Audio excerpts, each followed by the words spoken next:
여러 가지 이유가 있죠. 여러 가지 이유가 있는데요.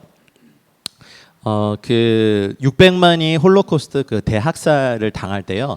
히틀러가 유대인만 죽인 게 아니라 장애인들 그리고 특별히 동성애자들을 대대적으로 색출해서 죽였대요. 그래서 어떻게 보면 사실은 제일 많이 희생당한 건 유대인들이었는데 이제 동병상련이 생긴 거죠. 그래서 근데 이스라엘이 건국되고 사실은 전 세계가 이런 동성애에 대해서 허용적인 분위기가 아니었기 때문에 그나마 또 그때는 그래서 이스라엘이 자기들과 같이 그렇게 죽임을 당한 동성애자들을 받아줘요. 웰컴해줘요. 와서 살아라. 대신 이제 그 예루살렘은 아무래도 종교적인 의미도 있고 이제 전통적인 그 종교인들이 많기 때문에 텔아비브 쪽에 이제 정착촌을 마련해 줍니다. 근데 그 소식을 듣고 각 나라에서 핍박받고 막 그 홀대받는 그들이요 대거 이제 이주해 오기 시작했어요. 이스라엘로. 그래서 좀 당황해요. 이제 그 우리가 이제 성지순례 그래가지고 막 돈 모아가지고 이렇게 막 가면 되게 신나고 막 들뜨고 막 잠 못 자고 막 드디어 내가 성소의 땅을 가보는구나 했더 가봤더니 막 30만 명 모여서 퀴어 축제하고 그 프라이드 퍼레이드라고 있어요. 이게 거의 고유 명사급이 됐어요. 프라이드 퍼레이드가 사실은 전 세계에서 거의 최초급이죠. 그 동성애 퍼레이드를 한 게 사실은 동성 이런 거 합법을 미국보다 더 빨리 한 게 이스라엘이거든요. 근데 그래서 어쨌든 그렇게 정착을 시작했지만 처음부터 이분들이 막 대놓고 한 건 아니에요. 그래서 한 1948년 건국부터 60년대까지는요 LGBT라고 하죠. 그분들이 숨어 있어요. 숨어서 왜냐면 불법이니까. 그래서 그 핍박도 받고 몰래 했는데 그 1950년대에 이제 그 이스라엘에 제가 조사해 왔는데 첫 트랜스젠더인 리나 나탄이 등장해서 동성애 인권 운동을 이때부터 시작합니다. 그러니까 지금 60년이 된 거예요. 동성애 운동이 이스라엘에서. 그래서 1963년 코헨 고등법원 재판관이 상호 동의가 있는 동성 관계는 문제될 것이 없다고 발언한 이후 실제 법을 적용시키는 판례가 생겼어요. 그리고 이것의 용기를 받아서 1970년대에 이제 커밍아웃 운동들이 이제 나오게 됩니다. 이스라엘에 굉장히 빠르죠. 그래서 1974년에 최초로 20명의 동성애자가 텔아비브 라빈 광장에서 동성애자들의 인권을 주장하며 그 마스크 패러드, 그러니까 가면 행진을 벌였어요. 최초로. 완전히 난리가 났겠죠. 1975년 처음으로 동성애자들의 인권을 대표하기 위한 LGBT 협회를 결성하고 1977년 텔아비브 야콘 공원에서 첫 프라이드 퍼레이드, 그러니까 우린 퀴어 축제라고 하는 그러니까 거의 원조격이에요. 프라이드 퍼레이드를 1977년에 시작을 했어요. 이때부터. 그 다음에 유대인들이 소수지만 굉장히 강력한 거 여러분 미국의 정관계 모든 대부분의 로비스트들이 유대인들인 거 아시죠? 어마어마한 자금력과 그 로비의 이 협상력은요 타의 추종을 불허합니다. 그래서 이때부터 본격적으로 이제 한 거예요. 우리들이 살아남으려면 법이 바뀌어야 된다라고 해서 이제 80년대를 들어서부터 정계, 막 정치계 뭐 이런 각 분야에 로비와 시민 활동가들의 엄청난 활발한 운동이 막강한 자금력을 바탕으로 시작이 됩니다. 그래서 1988년에 동성 관계가 처음으로 합법으로 인정됩니다. 참고로 미국은 2003년이거든요. 무려 15년이 빨라요. 그러니까 이게 언약이나 그런 게 아니라 사실은 굉장히 치밀하고 조직적으로 수십 년간 이 운동을 해왔어요. 제가 뭐 양력을 읽어드리면 1990년대에서는 동성애자들의 권리 보호 법안이 통과됩니다. 우리가 막 지금 막 차별금지 법안 막 데모하고 이런 것처럼 그게 벌써 1990년대에 통과됐고 1992년 동성애자들에게도 동등한 고용 기회를 줘야 된다고 고용법이 개정됩니다. 93년 동성애자들이 공개적으로 군 복무를 하기 시작합니다. 그리고 97년 동성애 차별 금지법이 제정됩니다. 그래서 1998년 그 텔아비브 그 퍼레이드 행사 기간이 처음으로 일주일로 늘어납니다.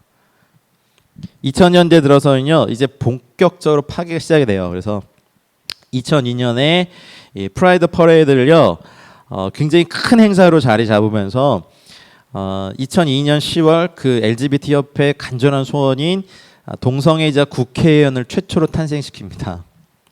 제가 조사해봤어요. 메레츠 당 소속이자 동성애자인 우지 에반이 당선돼서 첫 동성애자 국회의원이 되면서 왜 국회의원 한 명 한 명이 입법 기관이잖아요. 그래서 엄청난 그런 법안들을 막 발의하고 통과되는 데는 계속 올립니다. 계속 상승합니다. 이때부터 싸움이에요. 그러니까 숨어 있다가 로비를 시작했고 최초의 국회의원을 탄생시키고 이 사람이 이제 대놓고 싸우기 시작하죠. 그리고 2005년에 이제 한 사건이 있었는데 예루살렘에서 프라이드 퍼레이드, 게이 퍼레이드가 막 있었는데 정통 유대인들이 유대인 한 명이 칼을 휘둘러서 6명에게 부상을 입혀서 구속되는 사건이 생깁니다. 이때부터 여론전이 시작이 돼요. 지금 사실은 저희 어디서 많이 보는 것 같죠? 굉장히 치밀하게 움직이거든요, 운동권들은. 그래서 2006년도에서는 동성 혼인 증서를 외국에서 받아오면 이스라엘 내에서도 인정해주기 시작합니다. 그리고 2010년대부터는 이제 이게 패러다임이 바뀌는데 이걸 통과시키는데 가장 반대되는 게 어떤 세력이냐면 보수 정통 유대교인이거든요. 그래서 이들을 고립시키는 전략을 써요. 여론을 움직이고 로비를 하고 법안을 통과시키면서 이것들을 본격적으로 하기 시작합니다. 그리고 이제 거의 1년을 모아요. 모금하고 전 세계에서 모금하고 유대인들이 모두 다 하나님을 믿는 거 아니거든요. 그리고 유대교에서 제일 큰 종교는 무신론이에요. 무신론. 그리고 아까 그 2005년도에 동성애자들에게 칼 휘둘러서 구속됐던 정통 유대인이 이제 10년의 형기를 마치고 10년 후에 석방이 됐는데 2015년 예루살렘 프라이드 퍼레이드에서 또다시 칼을 휘둘렸는데 이때 16세 소녀 시라 벤키가 사망하는 사건이 생깁니다. 이제 이거를 안 놓치죠. 그래서 본격적으로 율법적인 성경적인 가치관과 보수 정책을 주장하는 정통 유대인들에 대한 반감을 여론전으로 펼치기 시작합니다. 그래서 오히려 이제 정말 비누아스처럼 일어나서 죽였는데 10대를 죽였고 이게 이제 이걸 조직적으로 이렇게 막 이용하는 이 세력이 오히려 이제 빌미를 잡힌 거죠. 악수를 둔 거예요. 그래서 이제 여론이 바뀌어 버리니까 정부가 여기에 대해서 이제 손을 들어주고 이제 이스라엘 관광청에서 2016년도부터는요 뭐 평균 한 300만 불, 뭐 한 37억 원 정도를 매년 지원합니다. 어마어마한 금액이죠. 그래서 지금은요 이스라엘 이렇게 국회를 보면 이스라엘은 비례대표제잖아요. 그래서 120석의 의석을 보통 한 10개에서 20개의 정당이 나눠 갔거든요. 근데 지금 총리 누군지 아세요? 네탄야후잖아요. 이 사람이 사실 지금 연립 정부 구성하지 못하고 있어요. 이스라엘은 국회가 없는 초유의 사태인데 코로나 이런 것 때문에 지금 정권을 안 놓내놓고 있어요. 임시 정부 이거 위기 상황을 타개해야 된다 그러면서. 그래서 지금은 보수와 진보의 이 싸움이 이스라엘 안에서 굉장히 강력해요. 그래서 이것을 언약이라고 보다는 뭐 그렇기도 하겠죠. 이런 걸 언약하시진 않잖아요. 마지막 때 사단의 세력이 총체적으로 전 세계적으로 움직이는 그러니 타겟이 이제 그런 거죠. 뭐 여호와 하나님을 섬기는 이스라엘이 오히려 미국보다 동성애를 더 15년 빨리 합법으로 인정해주는 그거 봐라. 네, 전략이기도 하죠. 그래서 뭐 마무리를 짓자면 여전히 보수 정통 토라 하나님의 말씀을 국가의 기반으로 삼고자 하는 분들의 정당이 있어요. 그래서 그분이 2018년도에 제가 기억하기로는 유대국가법이라는 걸 통과시켜요. 유대국가법을 통과시켜서 이스라엘은 유대국가라는 정체성을 가져야 된다. 그래서 뭐 가령 성경의 율법을 밤하는 법안들이 올라오면 바로 그 법을 기반으로 거절할 수 있어요. 근데 지금 진보 정당이 이걸 놔둘 리가 없잖아요. 그래서 계속 공격해요. 반발이. 그래서 사실은 뭐 이스라엘에서 아시다시피 기독교의 인구는 뭐 2%도 안 되고요. 그 중에 2%의 대부분 또 아랍계 크리스찬이고, 그리고 메시아닉 주의시는 0. 몇 %밖에 안 되는데 정통 유대인들이 하도 반감을 많이 가지게 하니까 메시아닉 유대인에 대한 이미지가 사실은 조금 긍정적으로 알려주고 있는 건 사실인데 너무 미미하다는 거예요. 이스라엘뿐만 아니라 이 질문하신 분에게 그런 답을 드리고 싶은데 계시록 9장 20절 21절에 보면 일곱 인, 일곱 나팔, 일곱 대접의 재앙이 이렇게 실행이 돼도요. 사람들이 회개하지 않는 5가지 죄가 나오거든요. 계시록 9장 20절에 보면 첫 번째가 우상 숭배의 죄입니다.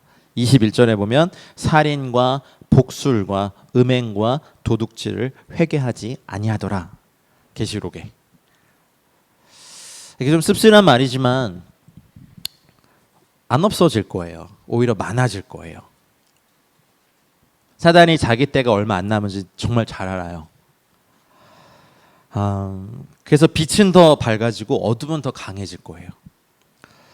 물론 우리의 최선의 노력은 저는 해야 된다고 생각해요. 그래서 저는 청년 집회 같은 데 가면, 청소년 집회 가면 법을 만드는 위치로 가라 너희들이. 밖에서 데모하지 말고. 왜냐면 제가 운동권 선배들 봤거든요. 밖에서 데모하다 안 되니까 법을 만드는 대로 가자. 정권 잡자. 그때 딱 결정하고 10년 후에 정권 잡고 지금 또 잡고. 전략 수에 밀려요 우리가. 사실 그런 거 뭐 어떻게 해. 그러니 우리가 너무 하수인 거예요. 물론 교회는 정치 운동 단체가 아니에요. 정말 전략이 딸리는 거 알아요.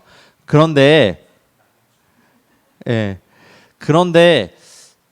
저는 이런 크리스찬 기독 운동가를 길러서 보내야 된다고 생각해요.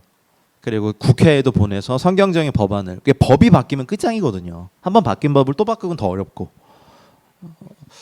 그리고 이것이 인권으로 막 포장돼 가지고 전 세계에서 되는 것 중에 하나는 여러분 보세요. 계시록의 일곱인, 일곱 나팔, 일곱 대접의 재앙이 쏟아져도 우상 숭배와 살인과 복술과 음행, 여기에는 동성애도 있죠. 동성애만 있나요? 뭐 별의별 음행이 다 있죠. 도둑질을 회개하지 않는 이 인간의 이 5대 범죄의 그 끈질김은요. 주님도 사실은 지긋지긋하실 것 같아요. 그래서 이스라엘만 그런 게 아니라 지금도 보세요. 정치 운동화, 시민 운동화, 인권 운동화 하려고 되게 노력하잖아요. 동성애 합법화하려는 이쪽, 그러니까 인권이라는 이름으로. 그러니까 잘 분별하셔서 하나님 편에 서시길 바랍니다. 근데 아까 그 정통 유대인이 10년간 감옥 생활 하고 나서 또 열받아가지고 찔러 죽인 게 오히려 이거를 이용하게 되는 빌미가 됐잖아요. 합법적으로 싸워야 돼요. 제 말 이해되세요? 물론 토라를 공부하고 비누아스를 가르쳤던 정통 유대인의 입장에서는 이런 저기 찔러 죽이면 금방 다 될 것 같다고 했잖아요. 이미 2000년 이상 각 나라와 문화권에 노출돼서 떨어져 산 유대인들이 그리고 이제 600만이 학살되면서 대부분 신을 버린 무신론으로 바뀐 이스라엘 사람들이 주님을 다시 이렇게 여호와 하나님을 섬기는 신앙까지 가기엔 엄청난 부흥이 일어나야 됩니다.